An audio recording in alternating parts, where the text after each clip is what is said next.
Hello students, welcome back to our channel. कैसे हो आप सभी लोग। आज फिर से आ चुका हूँ मैं आपके लिए लेकर नया वन शॉट वीडियो। आज की इस वन शॉट वीडियो में हम कंप्लीट करने वाले हैं एसएसटी के एक और नए चैप्टर जिसका नाम है खनिज संसाधन और औद्योगिकरण। देखो यार, इस वीडियो को आपको पूरा अंत तक देखना है क्योंकि इस चैप्टर से आपके एग्जाम में इस बार आने वाला है 5 मार्क्स का क्वेश्चन। हाँ, सही सुना, 5 मार्क्स का क्वेश्चन।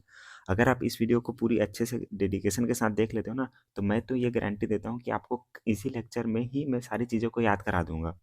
ठीक है। उसके बाद आपको अलग से और एफर्ट लगाने की कोई ज़रूरत नहीं पड़ने वाली है। तो चलो वीडियो को स्टार्ट करते हैं और देखते हैं कि खनिज क्या होते हैं। देखो, खनिज क्या होता है, खनिज को आप कैसे याद रखोगे। अगर किसी चीज़ को ज़मीन से जो है खन कर निकाला जाता है तो उसे खनिज कहते हैं। क्लियर।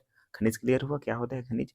इसमें क्या लिखा है कि प्राकृतिक रूप से उपलब्ध पदार्थ है जिसकी एक निश्चित रासायनिक संरचना होती है, खनिज कहलाती है। मतलब किसी चीज़ को हम ज़मीन से खन कर निकालेंगे और जो निकाला गया चीज़ है उसकी एक रासायनिक संरचना होती है। ठीक है।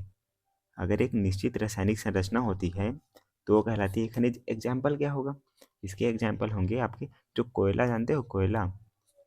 ठीक है, कोल बोला जाता है इंग्लिश में। वो है लोहा। ठीक है, आयरन है, ये लिख सकते हो आप। ठीक है। अब आगे देखते हैं, थोड़ा सा इसको मिटा देता हूँ।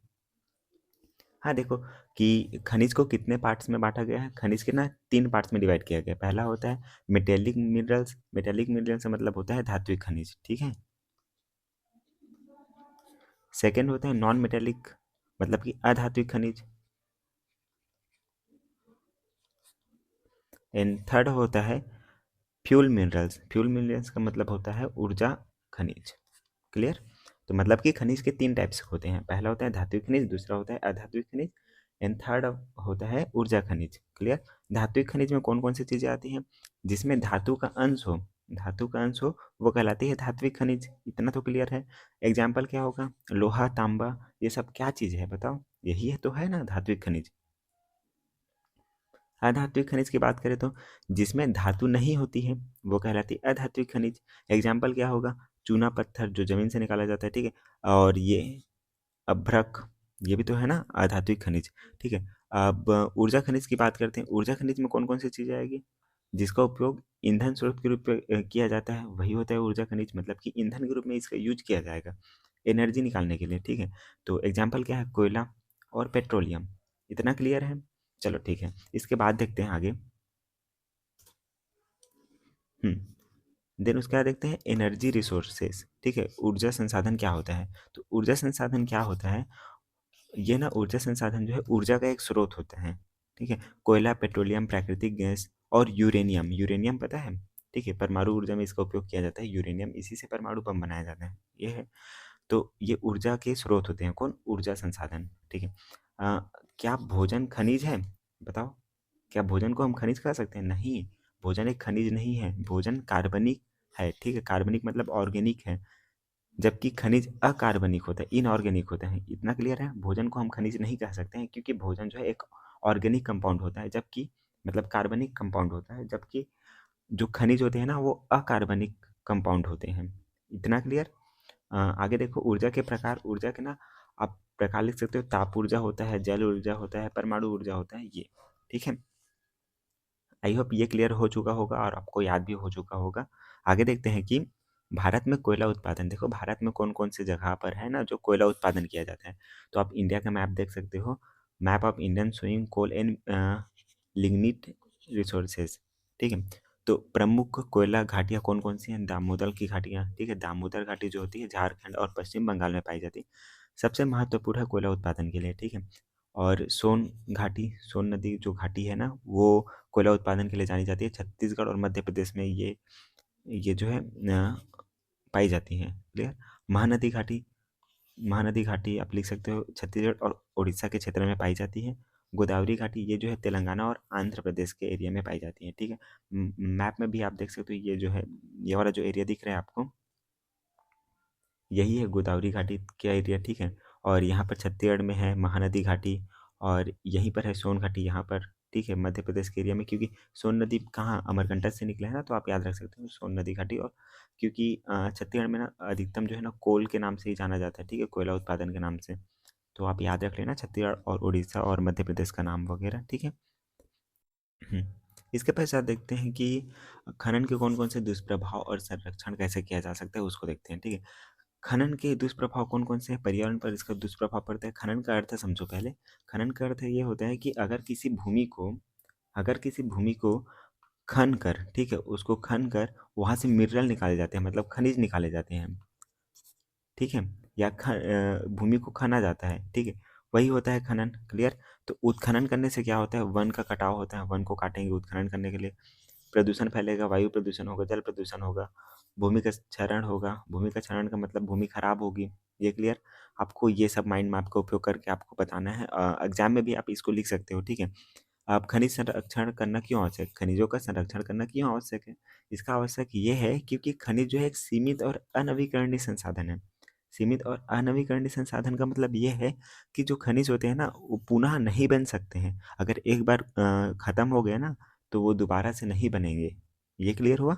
सेकंड देखो, भावी पीढ़ी के लिए बचाना आवश्यक है, मतलब कि भविष्य में जो पीढ़ी आने वाली है, उनके लिए भी तो खनिज को बचाना चाहिए ना। ये नहीं कि खुद यूज करके सभी को खत्म कर दो, नहीं, ऐसा नहीं करना है। थर्ड क्या होगा कि सतत पोषणीय विकास के लिए, ठीक है? सतत पोषणीय विकास के लिए खनिज जो है बहुत आवश्यक है, इसलिए हमें खनिजों का संरक्षण करना चाहिए। आप ये सब चीज़ें लिख सकते हो। देखो 5 मार्क्स का क्वेश्चन आता है तो आप ना पहले 5 पॉइंट लिख लिया करो, देन लास्ट में क्या किया करो पता है?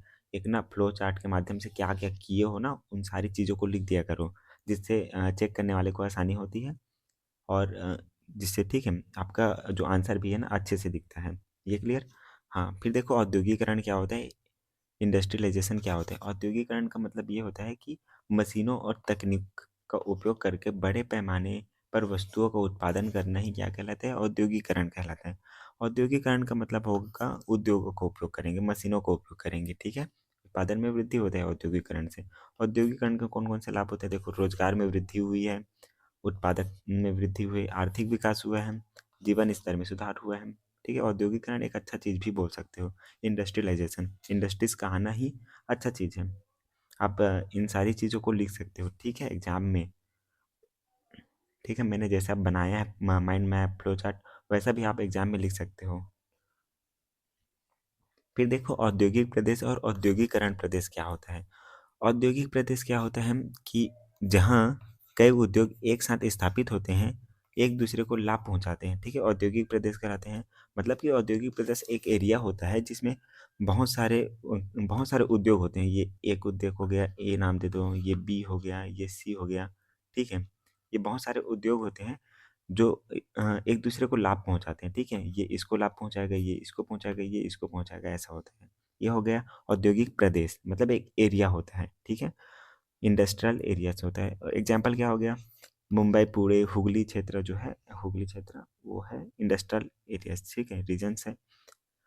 औद्योगिकरण प्रदेश क्या होता है? वह क्षेत्र जहाँ उद्योग स्थापित होने की प्रक्रिया चल रही है या शुरू हुई है, ठीक है? वो होता है जैसे कि छत्तीसगढ़ का दुर्ग भिलाई का क्षेत्र जो है ना, वो अभी औद्योगिकरण क्षेत्र है, जहाँ पर उद्योग जो है स्थापित होना शुरू हुए हैं। ये है, आप लिख सकते हो इसको। क्लियर? आगे देखो कि कुछ शब्दावली है, मतलब कुछ टर्म्स है, इकोनॉमिकल टर्म्स, उसका उपयोग बीच बीच में मतलब होता है, आपने सुना भी होगा। आपने सुना होगा कि शेयर, शेयर सुना होगा। शेयर का मतलब ये होता है कि आपने सुना होगा कि शेयर मार्केट में जो वैल्यू है वो गिर जाती है, शेयर मार्केट गिर जाता है कभी और कभी बढ़ जाता है। इसका मतलब ये होता है कि हम्म, इसके बाद देखते हैं कि कुछ आर्थिक शब्दावलियाँ हैं, मतलब कि इकोनॉमिक टर्म्स है, उसका उपयोग ना डेली लाइफ में, मतलब कि औद्योगिक क्षेत्रों में इकोनॉमिकल,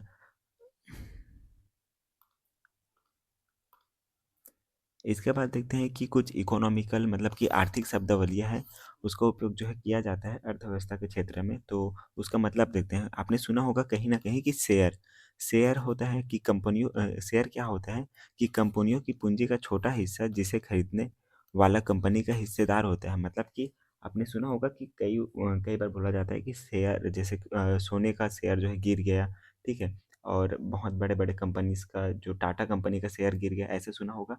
तो यही है शेयर। शेयर में क्या होता है कि बेसिकली एक कंपनी होता है, उसका आप थोड़ा-सा हिस्सा आप खरीदोगे, ठीक है? खरीदोगे, अगर मार्केट में इसका रेट जो है कम हो जाता है तो बोला जाता है कि शेयर गिर गया। ये है शेयर। क्लियर हुआ शेयर क्या होता है?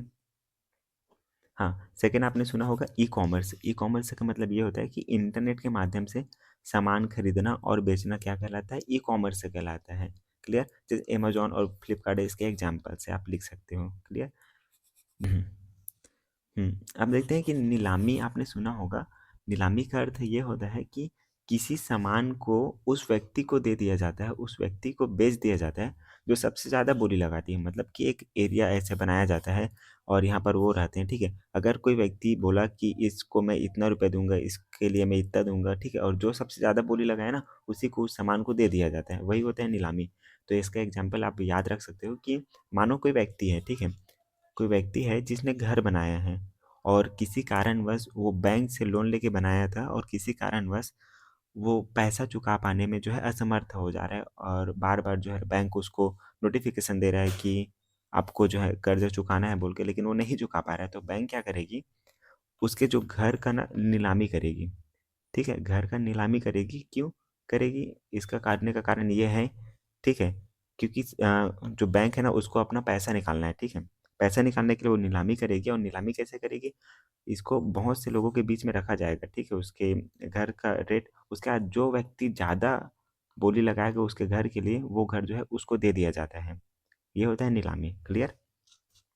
हाँ, इसके पश्चात देखते हैं कि जल विद्युत और ताप विद्युत में कौन-कौन से अंतर होते हैं। तो देखो जल विद्युत क्या होता है। हुँ। जल विद्युत कैसे उत्पन्न की जाती है? आपने देखा होगा कि वो होता है डैम, ठीक है? डैम बने होते हैं जिसमें क्या होता है कि डैम में क्या होता है कि टर्मिनल्स लगे होते हैं, बहुत सारे टर्मिनल्स लगे होते हैं। अब जब पानी से ना डैम को छोड़ा जाता है तो एकदम तेज़ी से पानी जो है गिरने लगते हैं। पानी तेज़ी से गिरा ना तो जो लगे हुए टर्मिनल्स होते हैं ना वो ना घूमने लगते हैं, मोटर्स होते हैं जो घूमने लगते हैं, जिसके कारण बिजली उत्पन्न होती है, ठीक है? तो गिरते हुए जल के कारण इसमें मतलब गिरते हुए जल से इसमें विद्युत उत्पन्न की जाती है, जल विद्युत में। ताप विद्युत क्या होता है? ताप विद्युत जो है बेसिकली कोयला और पेट्रोलियम के माध्यम से की जाती है, ठीक है?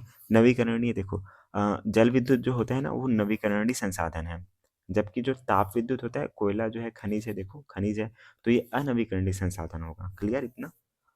उसके बाद देखो प्रदूषण, जो ताप जल विद्युत होता है ना उसमें प्रदूषण नहीं होता है, मतलब कि ये पॉल्यूशन फ्री होता है, जबकि जो ताप विद्युत होता है ना धुआं और प्रदूषण फैलाता है। जो कोयला होता है वो धुआं और प्रदूषण फैलाएगा, तो ये ना पॉल्यूशन फ्री नहीं होता है।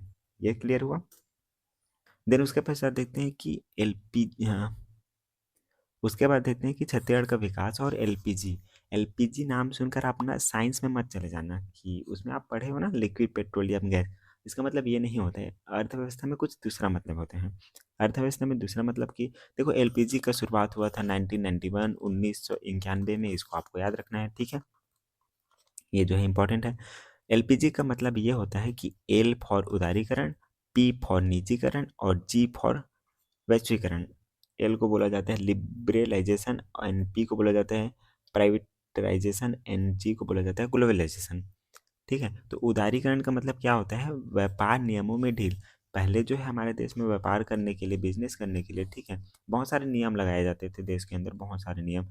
लेकिन उस नियम को जो है उदारीकरण जब से आया, एलपीजी जब से आया, तो वो नियम में थोड़ा सा चेंज किया गया, मतलब कि उसमें बहुत सारे व्यापारी कंपनियों के नियम को छोड़ दिया जाया गया, मतलब छूट दिया गया, ठीक है? ये हो गया उदारीकरण।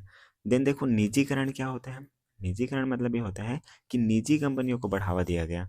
मतलब कि पहले सरकार जो है अपना-अपना कंपनी चलाती थी, सरकारी कंपनी चलती थी। लेकिन जब निजीकरण आया ना, प्राइवेटाइजेशन आया, तो क्या हुआ कि प्राइवेट जो कंपनियाँ थी ना, उनको ना देश में बढ़ावा देने के लिए, ताकि देश का अर्थव्यवस्था बढ़े, इकोनॉमी बढ़े, इसके कारण से प्राइवेट कंपनियों की जो बहुत ज़्यादा छूट दी गई, बहुत सारा, ठीक है, को बढ़ावा देने के लिए नियम चलाया गया जिसे निजीकरण कहते हैं। ये क्लियर हुआ? फिर देखो वैश्वीकरण क्या होता है, चैप्टर का नाम भी है वैश्वीकरण, ग्लोबलाइजेशन। तो वैश्वीकरण का मतलब ये होता है कि विश्व बाजार से जुड़ना। मतलब कि देखो देश, पहले हमारा देश जो है पिछड़ा हुआ था, ठीक है? पिछड़ा हुआ का मतलब ये था कि देश में अपना सामान बनता था, अपने ही देश में चलता था, लेकिन ऐसा करने से देश का विकास कहाँ से होगा? नहीं होगा ना। देश का विकास करने के लिए उसको दुनिया के साथ जुड़ना पड़ेगा, मतलब कि दूसरे देशों से भी जुड़ना पड़ेगा ना।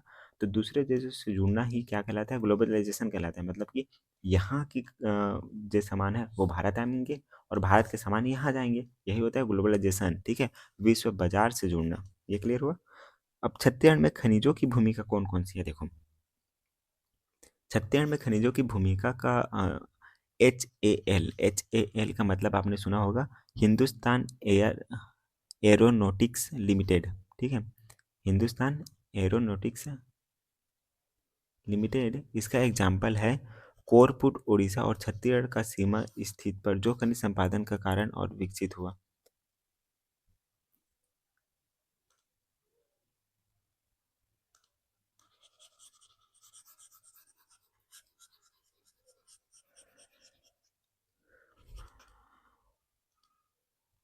हम्म, हम्म।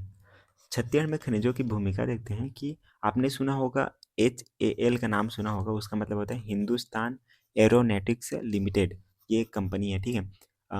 ये क्या हुआ था, छत्तीसगढ़ की सीमा पर स्थित है। छत्तीसगढ़ के जो एरिया है ना, वहाँ पर स्थित है सीमा पर, ठीक है, उड़ीसा के एरिया में, जैसे यहाँ पर, ठीक है। तो ये क्यों आया, ठीक है, ये इसके आने का कारण ये था खनिज संपदा के कारण, ठीक है। अगर छत्तीसगढ़ में खनिज ज़्यादा मात्रा में है ना, इस कारण से ये कंपनी जो है स्थापित हुई। ये तो छत्तीसगढ़ में खनिजों का बहुत ज़्यादा महत्व है, ठीक है, मतलब कि यहाँ से बहुत ही ज़्यादा मात्रा में खनिज उत्पादन किया जाता है। जो बस्तर एरियाज होते हैं और कोरबा साइड है ना, वहाँ भी खनिजों का बहुत ज़्यादा मात्रा में पाया जाता है खनिज। इसलिए वहाँ पर हसदेव जंगल नाम सुने होंगे, वहाँ पर भी खनिज पाया जाता है, जिस कारण से हसदेव जंगल को काटने का भी कुछ बात चल रहा था। अभी तो फिलहाल बंद हो चुका है, ठीक है। आगे देखो कि कुछ MCQs है ना, अभ्यास के प्रश्न है, उसको करते हैं कि तांबे का सर्वाधिक उपयोग किस में होता है। तो तांबे का सर्वाधिक उपयोग होता है विद्युत तार में, ठीक है, इलेक्ट्रिक वायर में। देन सेकंड क्वेश्चन है, पृथ्वी पर ऊर्जा का मुख्य स्रोत क्या है। तो पृथ्वी पर ऊर्जा का मुख्य स्रोत है लकड़ी, नहीं ना, कोयला है, ठीक है। अमूल किस उद्योग के लिए प्रसिद्ध है। तो अमूल जो है ना, गुजरात का है, ठीक है। अमूल नाम सुना होगा, अमूल दूध पीता है इंडिया, ठीक है। तो ये है गुजरात का डेयरी उद्योग से संबंधित, क्लियर। मानव द्वारा प्रयुक्त पहली धातु कौन सी है। तो आपको याद रखना है, लोहा तो बिल्कुल नहीं है, क्या है, कॉपर है, तांबा है, ठीक है। ये क्लियर हुआ। हाँ, और क्वेश्चन है, भिलाई स्टील प्लांट स्थित है, बताओ भिलाई स्टील प्लांट कहाँ स्थित है। तो वो स्थित है कहाँ, छत्तीसगढ़ में, क्लियर। रायपुर में नहीं ना, बिलासपुर में भी नहीं है, वो है कहाँ, दुर्ग में, ठीक है। आर्थिक उदारीकरण की शुरुआत हुई थी, हमने पढ़ा था कि 1991 में जो है आर्थिक उदारीकरण की शुरुआत हुई थी। आर्थिक उदारीकरण की शुरुआत भी हुई थी, ग्लोबलाइजेशन की शुरुआत भी हुई थी, और निजीकरण की शुरुआत भी हुई थी। LPG का शुरुआत हुआ था उस समय, ठीक है। ये आपको लिखना है। तो आई होप ये वीडियो आपको अच्छा लगा होगा, ठीक है। एक बार और एक नज़र रिवीजन कर लेते हैं कि रिवीजन क्या है, कि हमने खनिज पढ़ा, खनिज के 3 टाइप्स पढ़े हमने। पहला था धात्विक खनिज था, ठीक है। देन दूसरा था अधात्विक खनिज था, पूरा नहीं लिख रहा हूँ, ठीक है। अधात्विक खनिज था, और थर्ड था ऊर्जा खनिज था, ठीक है। देखो धात्विक खनिज का एग्जाम्पल क्या था, लोहा था। अधात्विक खनिज का चूना पत्थर, और ऊर्जा खनिज का कोयला था, ठीक है, कोल था, ठीक है। औद्योगिकरण हमने देखा, औद्योगिकरण क्या होता है, मशीनों से उत्पादन, रोजगार में विकास हुआ, ये औद्योगिकरण है। ऊर्जा क्या होता था, ऊर्जा 2 टाइप्स के होते हैं, पहला होता था नवीकरणीय और अनवीकरणीय। नवीकरणीय में जल ऊर्जा जो होती थी, जल ऊर्जा जो होती थी वो नवीकरणीय है, जबकि ताप ऊर्जा जो होती थी वो अनवीकरणीय है, क्लियर। कुछ शब्दावलियाँ हमने पढ़ा, शेयर पढ़ा, शेयर क्या होता है, नीलामी क्या होता है, ई-कॉमर्स क्या होता है, उदारीकरण क्या होता है, क्लियर। आई होप ये वीडियो आपको अच्छा लगा होगा। ये वीडियो बस यहीं तक था। वीडियो कैसा लगा कमेंट सेक्शन में बताइएगा। तो फिर मिलते हैं किसी नए वन शॉट वीडियो के साथ, तब तक के लिए पढ़ते रहिएगा।